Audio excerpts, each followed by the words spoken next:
আসসালামু আলাইকুম সুপ্রিয় দর্শক, যথারীতি আবারও চলে আসলাম আজকের আবহাওয়ার সবচেয়ে গুরুত্বপূর্ণ খবর ঝড় বৃষ্টি, নিম্নচাপ, ঘূর্ণিঝড় ও শৈত্যপ্রবাহের আপডেট নিয়ে। জানিয়ে দিব আগামীকাল 12ই ডিসেম্বর রোজ শুক্রবার ভোর 5টা থেকে পরবর্তী 24 ঘন্টার মধ্যে বাংলাদেশের 8 বিভাগের 64 জেলাসহ পশ্চিমবঙ্গ, আসাম, মেঘালয় ও ত্রিপুরা রাজ্যের কোন জেলার আবহাওয়া পরিস্থিতি কেমন থাকতে পারে, এছাড়াও দুই বাংলার কোন কোন জেলাতে শীতের তীব্রতা বৃদ্ধি পেতে পারে এবং শৈত্যপ্রবাহের সম্ভাবনা রয়েছে বিস্তারিত। তার আগে আপনাদেরকে এই মুহূর্তে আমি ইউরোপিয়ান রাডারের স্যাটেলাইট চিত্র উপগ্রহ অনুযায়ী জানিয়ে দিব এই মুহূর্তে বাংলাদেশের 8 বিভাগের 64 জেলার অবস্থা কেমন রয়েছে, আকাশের অবস্থা কেমন রয়েছে। তো সুপ্রিয় দর্শক, এই মুহূর্তে আমি দেখতে পাচ্ছি যে বাংলাদেশের 8 বিভাগের 64 জেলার আকাশ একদম পরিষ্কার রয়েছে এবং প্রত্যেকটি জেলাগুলোর উপর দিয়ে একেবারে ফকফকে আকাশ পরিষ্কার রয়েছে এবং রৌদ্রোজ্জ্বলময় আকাশ রয়েছে। এছাড়াও দেখতে পাচ্ছি যে আগামী 1 ঘন্টার মধ্যে বাংলাদেশের প্রত্যেকটি জেলার আকাশ একদম পরিষ্কার থাকবে এবং সন্ধ্যা অবধি বাংলাদেশের 8 বিভাগের 64 জেলার আকাশে একদম পরিষ্কার পরিচ্ছন্ন এবং রৌদ্রোজ্জ্বলময় আকাশ থাকার সম্ভাবনা রয়েছে। তাছাড়া ভিউয়ার্স, আমি যদি আপনাদেরকে আগামীকাল ভোর 5টা থেকে পরবর্তী 24 ঘন্টার আবহাওয়া পরিস্থিতি জানিয়ে দেই, তাহলে দেখতে পাচ্ছি আগামীকাল শুক্রবার ভোর 5টার দিকে চলে আসলে বাংলাদেশের ময়মনসিংহ বিভাগের একাধিক জেলাসহ সিলেট বিভাগের একাধিক জেলা এবং এদিক থেকে রংপুর, রাজশাহী বিভাগের একাধিক জেলার আকাশ আংশিকভাবে মেঘলাসহ মেঘাচ্ছন্ন এবং এসব জেলার উপর দিয়ে ঘন কুয়াশার সম্ভাবনা রয়েছে।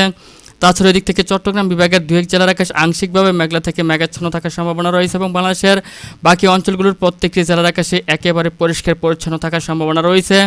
তাছাড়া পশ্চিমবঙ্গের প্রত্যেকটি জেলার আকাশে পরিষ্কার থাকার সম্ভাবনা রয়েছে। আসাম, মেঘালয় এবং ত্রিপুরার একাধিক জেলার আকাশ আংশিকভাবে মেঘলা থেকে মেঘাচ্ছন্ন থাকার সম্ভাবনা রয়েছে।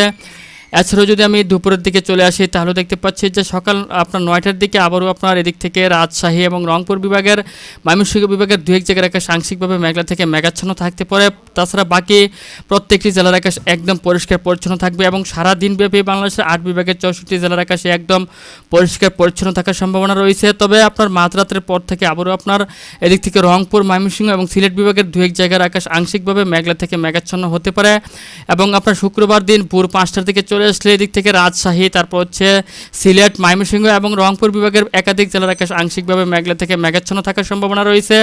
তো সুপ্রিয় দর্শক, এই মুহূর্তে আপনাদেরকে আমি আগামীকাল শুক্রবার দিনের বেলায় কেমন তাপমাত্রা থাকতে পারে এবং রাতের বেলায় কোন জেলাতে কেমন তাপমাত্রা থাকতে পারে বিস্তারিত জানিয়ে দিচ্ছি।